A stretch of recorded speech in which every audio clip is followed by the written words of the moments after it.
What's happening, everybody? This is Hayden Adams with A Designer Who Codes. In this video, we're talking all about HTML and SEO. Just for clarification, for SEO, the only place I go for SEO information is Google. This site I'm working off right here is developers.google.com, and it's the SEO starter guide. I'm going to follow this protocol for this example, and I'm also going to use something else. I'm going to also take a cue from the WC3, which is the World Wide Web Consortium, which develops the standards on accessibility, which also Google follows. Just so you know, there's no mystery in these two sites. I'm going to put links in the description below to both the W3C and also the SEO starter guide, so you can see where this information comes from. I don't ever pull data from anywhere else except for Google. If it's SEO and it's Google, it's going to be right from Google's mouth. And with that, let's get started. All right, so I have one really blank HTML document. There is nothing up my sleeve. There is nothing to be had. We're starting all from scratch in this HTML guide. To start out with HTML5, what I have to do is declare this an HTML document. I'm going to say =doc type HTML. Now I'm using VS Code, so if I hit that little less than symbol, exclamation point, it knows I'm going to put a doc type right at the very top. There is no closing tag to this one. This is just a declaration to let the browsers know we have an HTML5 document. Now for the real magic. We're going to put the HTML tags in here, and they open and close from the very top to the very beginning, the very bottom. In here is where all the magic is going to happen. Now in the HTML, there's three main sections to watch for. There's the head. We're going to type in head. And all the head information is the information above this white space in this browser. So whatever shows up at the very top or is kind of like behind the scenes. I think about the head section as more when you go to a movie theater or really like a play, and everyone behind the stage is where the head is at. And then after the head is the body. And inside the body is where all the actual magic comes alive on the stage. So inside the head, we're going to need a couple things. We'll start from the top and work our way down. I said three, but there's two. We're going to add some more stuff in the body later on. What I'm going to do is inside the head, I'm going to say meta. I'm going to add a char set. I can't talk all of a sudden. This is the character set on which I'm going to base my information. I'm going to say UTF-8. in here, and this is going to then say, okay, we're all set to go here. And this just says the characters I'm going to use are English based in this area. If you are writing a different language, then you do want to change this. The next part, which happens to work with responsiveness, is going to be the meta name, and it's going to equal to the viewport. Oops, let's go back inside those quotes. The viewport takes into consideration we go to the mobile environment. How does our site change from desktop to tablet to mobile? Now this is HTML, so I'm not focusing on the design parameters for this example. I'm just focusing on the basics of HTML to get us where we need to go. In this case, the meta name viewport, I'm going to say content is going to equal width equals device dash width, comma, initial scale equals 1. This will make sure our site stays the same size no matter what size we are in our browser. I'm also going to close this so I don't mess it up. Again, nothing's going to be seen yet because I haven't put any information yet on this page. So if I hit the save button, I refresh this page, you can tell nothing's there yet. So this is just more of a declaration to tell the browser, hey, we're ready, set to go for a mobile design. We've set the characters we need to do right here. And now for the actual real meat and potatoes of the head section. In here, I'm going to say title. Now the title's really important, and this is also to take a look at for SEO purposes, that we want to put something descriptive in here. Don't just say something like untitled. That doesn't describe the page. And notice now when we save this title that the word untitled goes up there. So let's call this one, since we're doing an SEO and HTML guide, let's call this the SEO and HTML guide. This will really help SEO because you're describing what's going to be on the page before you see it. This helps Google reference your site when it comes to the Google search results. The next part after the title we want to focus on is the meta description. We're going to say meta description. And in here, oops, I did that wrong. Meta name equals something didn't come up right. I was like, that's interesting. Come on, quotes. Meta name description. There we go. That's better. It didn't pop up in my VS Code, so I was like, something's not right. The meta name, just like the meta name here, is the description of the page. Now, again, like the title and the SEO and HTML guide, we have to write something in terms of description. So we're going to say content is going to equal, in this case, I wrote, this guide takes you, ooh, wow, typing today. This guide takes you through the basics of how to structure your HTML. So it helps with your SEO. And I will also make a note to say about 160 characters here, and we'll save. And again, we don't see it in terms of on the page, but if I were to inspect this page, come on, inspect, where are you? There we are. If I go into the head section where it says head, and I come down, we have our title, SEO and HTML guide, and we have our meta name description. This guide takes you through the basics of how to structure your HTML, so it helps with your SEO, about 160. Don't stress, because I don't really worry too much if it's a little over or a little bit under, but Google will truncate that information if it goes too far. So just be aware it's like just a basic description of what's on your page. And oops, I forgot to close this meta name. So I'm just going to go over here, drop it in, refresh the page, and now head, and it looks all crystal clear. Again, there are other meta descriptions to put in, but amongst everything out there, these are the two most mission critical. You want the title, SEO HTML guide, and the meta name description. These are the two areas that Google looks for above and beyond inside the head section. Now let's move on to the body. Inside the body is where all of the stuff is going to show up inside of your web project. So in this case, in that body, if I say, hello world, there we go. Hello world is now inside of our web browser, not at the very top. Now, I don't like to leave hello world by itself. We're going to take it out. And if we think about the sections of the body, I'm having too many good times in VS Code. At the very top, what you should have is a nav section. Now, the nav, if we type it in, is where your navigation goes. And I'm going to comment that. If I'm using VS Code on the Mac, it's Command/, and it just makes a note to where it is. Inside the nav, what we should have is a UL and an LI. And this is a list of navigation buttons. Drop it in here. Now we see it looks like this because we have a bullet point and just HTML. Again, I'm not thinking anything about the design. This is pure just HTML for this project. Now, to create a link for this button, what I have to do is, let me take it out. I'm going to say >A, href. And for SEO, you want to name where you're going in the same idea. So let's say I want to create an about page. In this case, I'm going to say about.html, close my A tag. It's an opening and closing tag, just like the body, nav, ul, li, a. And I'm going to say about. Now, if I had an actual about page, I don't have one right here, this would head to the about section.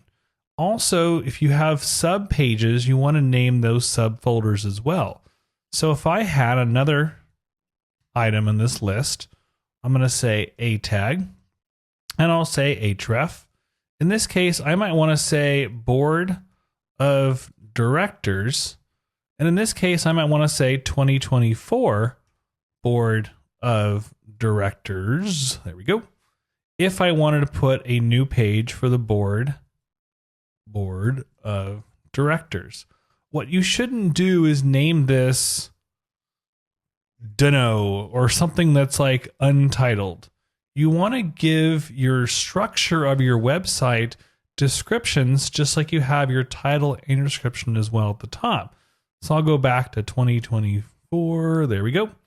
And again, if I have these pages on the website, I could click on Board of Directors and go to that page. Don't just name your web page something 2245.html. This doesn't give any description to what's going to be on that page. So think about, as you name your pages, focusing on the name should coincide with the file name, which can coincide eventually on that page to the SEO, the meta name description. Let me bring this one right back. And this is more for the W3C that focuses on the nav and the list to help accessibility in your web page. Accessibility is now part of SEO because Google wants your site to be the most accessible for anyone and everyone to access it. So once we pass the nav section at the very top, again, I keep saying this, but I'm going to become a broken record for a few more minutes. Don't focus on the design, because at the end of the day, we'll say HTML is not a design language. HTML stands for markup language. I'm just denoting where things go, and then the CSS can pick it up and make it look extra fancy. So let's just take this out for right now. After the nav, an optional area which you can have is the header section. So the header section is the content below the nav, but above the next section called the main. So it's up to you if you want to have this. I always say this section is always optional. Some projects I work on will have the header section. Some will not have a header section. Just all depends how you have in your design. But the header is an optional piece, but the nav is not an optional piece. I just put a little space in between here. After the header, we now have more of the important content, which is the main. The main describes the main content of your site. And inside the main, you're going to want to have an H1. The H1, this case, we're going to name it SEO and HTML guide for 2024. All right, looking beautiful and boring. Again, don't care about the design, doesn't bother me. I'm just thinking about how does it structure inside the HTML. Your title and description at the very top should match the H1. The H1 is like a book title. And I tell about a book title because, let's put a little note here, there should only be one H1 tag. There we go. Now you shouldn't have multiple because this is going to be the foundation to your page. So if we think about a book metaphor, the book has a title to it, but it has a lot of chapters. Chapter 1, Chapter 2, Chapter 3. In this case, the H1 is the paramount tag. The H2 is a subheader of the H1. So if we drop it in here, this is my subheader. You can have multiple H2s, but it's a good idea to only have one H1. So we'll say you can have multiple H2s. That's okay. There we go. And I put a comment on there so you wouldn't see it. Yep, there it is. And there it is. So again, you can have multiple H2s because you're going to describe the content. You might have multiple subsections. As long as everything fits in there when it comes to right below the H1 and the H2. What you should not do for an SEO guide is you should not go H1, H2, H5. And I would say, where did the H3 and the H4 go? That's because if you think about it, I've said this 35 times and I'm going to become a broken record for one more second. HTML is not a design language. So I don't care how this type looks, especially if it's just boring old type. I'm focusing on the structure and the semantics of how the content is structured. So if you think about it, it should go H1, H2, H3. I shouldn't jump over the H3 and 4 to get to the H5. I should really have an H3 here. And of course, then this becomes a subheader of a subheader of a headline. There we go. Now we have the H1, the H2, and the H3. This is just more for semantic markups to go in order if you need to get down that far. I almost never use H4s, H5s, and the H6 is like this weird, technically hangs around, but I've never got to the H6. If you can accomplish that, you are cooler than I am. You can have multiple H2s, but you can't have multiple in terms of H1s, but you can have all the H4s and H5s that your heart can contend with. Again, this is the HTML and the SEO guide, and you should have a semantic markup regarding 1, 2, and 3. Going down below, you'll also have paragraph tags, and this is a paragraph. Try not to mix up your paragraphs and your headlines for design. When I think about, if you're thinking about laying out a book, is it a headline? Is it a paragraph? If it feels like a paragraph, it should be a P tag. If it's a header, it should be an H tag. And again, you can use multiple H2s and you can design different H2s in different sections. But again, focusing on the hierarchical pieces first, design second. Let your HTML dictate how your CSS goes. And also down below, if it's not a paragraph, is it a list? And just like above, you'll want to use a list with the UL or the OL. This is really important. So if I have an unordered list, I want to make sure I use the UL around my LI, unordered list bullet points. There we go. So I have this one. I should probably add more than one just to make sure it looks like an ordered list. And then if I want also an ordered list or 1, 2, 3, step 1, 2, 3, what I should have is an OL LI. Step 1 becomes step 1. And then the next LI becomes step 2. This is really important because the better your structure of your HTML, the easier it's going to be to build in your CSS. And we can build in a whole bunch more of this. But this is getting back to the SEO part of things. Google wants structure. They want things that are easily readable. So it knows that this is a headline or headlines. This is a paragraph. This is an unordered list. And this is an ordered list. This is really easy for Google to understand and to parse out for your searchability on your actual website. If we come down below, we're now going to add a picture and a footer down below for an extra bit of accessibility. Remember why I said there's 3 sections to your web page? Well, yes, there is the head and there is the body. Inside the body, I almost treat this last section as something unto itself. And that's inside the actual body, but not inside the main. We're going to add a footer. So I'm going to say footer. It's like my grounding project. And if you think about it, we have head at the top, like the head of your body. We have the actual body, so that's not the best metaphor. But at the bottom of your feet, you got a footer. You got the ending of the page. This is where it kind of stops at the very bottom, and it tells the browser that this is not the most important. It is still important, but to note something different of delineation, hence why we have the word footer.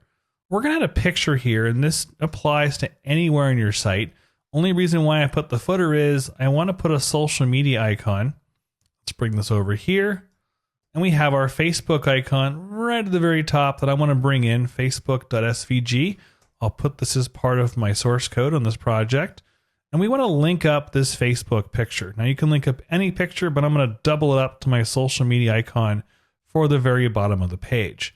In the footer, to link up a picture, I'm going to say image, and then I'm going to say source. I used to call it circ until my students hated me saying that. So I gave it up and just said source. In here, I'll say images. So I'll say /images and Facebook. Now inside the image tag, it's really important to name the actual picture of what you're bringing in.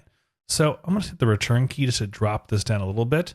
Now, image tags are didn't really quite work for the indentation since it's so close. Anyways, I digress. Image tags are self-closing. So I have to put a slash and then a closing tag within itself to close this image tag. Now, if I save it, it does show up here. We have our Facebook icon right here. The problem is that we're missing one key part of accessibility. Remember how I went back to that as part of SEO, and that's to describe this picture. Now, in this case, Alt, I'm going to say Facebook icon to describe what this picture is. Now, if you had a photograph of an ocean or a forest, please describe it as if someone who had vision impairment could roll their mouse over and hear more about what it is. Accessibility takes into all considerations of different disabilities to understand what the picture is if sight is a factor of not seeing it. So we have the picture, IMG, we have the source and the alt. This is step one. Now, let's say I want to be able to click on this actual Facebook icon and go to my Facebook page. Inside the footer, any link inside of here, what I want to do is I'm going to say href. In this case, I'm going to say https://facebook.com. Now, if I open and close it by closing this A tag, it gives me the closing A tag. I'm going to bring this picture inside of here and drop it in, and indentations did not work out the right way. There we go. So now if I save this, if I roll my mouse over it, you can see it turns to a hand. I can click on it. There's one big problem. According to Facebook, it doesn't really know what's there. The alt describes the picture, but it doesn't describe where the link is going. Again, it is going to Facebook, but it really should describe what is going to where on Facebook. Is it going to your fan page, a group page, whatever it's going to? It should describe something. There's something missing in here because if you think about it, what it should say is like, my favorite dog's fan page. What it should do is something like that. Now, of course, we don't want it to show up on the web page because that just doesn't look good. I just want the Facebook icon. So we have to use what's called an ARIA label. An ARIA label describes the A tag as to where it's going. So I'm going to take out my favorite dog's fan page for a second. And inside the A tag, I'm going to get a little more spacing so we can work with this. Drop it down. Just drop it down right here. And I'm going to say ARIA label.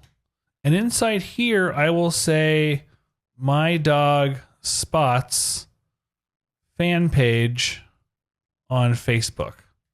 Now that description tells the reader or the user of this site where this Facebook page is going because all we have is a picture. So while the alt describes the picture, the ARIA label describes the link of the A tag. And this is really helpful because Google will then help index your page. And the more helpful you can make your links, again, just like above, the better your SEO is going to be. So if you have something at the very top, for example, so if I come right down here and I say paragraph tag and I say read more, the word read more doesn't describe what you're reading. So what you should do is if you do have like a blog, I might want to say ahref, and I used this link before, so I'm just going to copy and paste it for time's sake, like a cooking show. Let's say I've got a blog and I've got next year, I have a fried chicken wet recipe I built, which I don't really cook very well, so that would not be the best recipe, so do not follow me for cooking advice. But if we said read more right here, the word read more doesn't really describe the actual information to this blog page. So what I want to do is, I'm going to just copy and paste this long description in here. Drop it in, indent, a little extra spacing. Is what I would do is, in this ARIA label, I would say read more about how to cook fried chicken in an air fryer. And I'll put a, just for fun, woohoo, exclamation point. This now describes to the browser what's going to be on this read more, And this will also help Google identify what's on this page, making it more SEO friendly. So the structure is really important to help the semantics go forward on your site. And again, I don't care about the design. I just care that read more has descriptions. The Facebook page has descriptions both as a picture and as a link. And these areas are all important to take consideration when you think about SEO building for 2024 and beyond.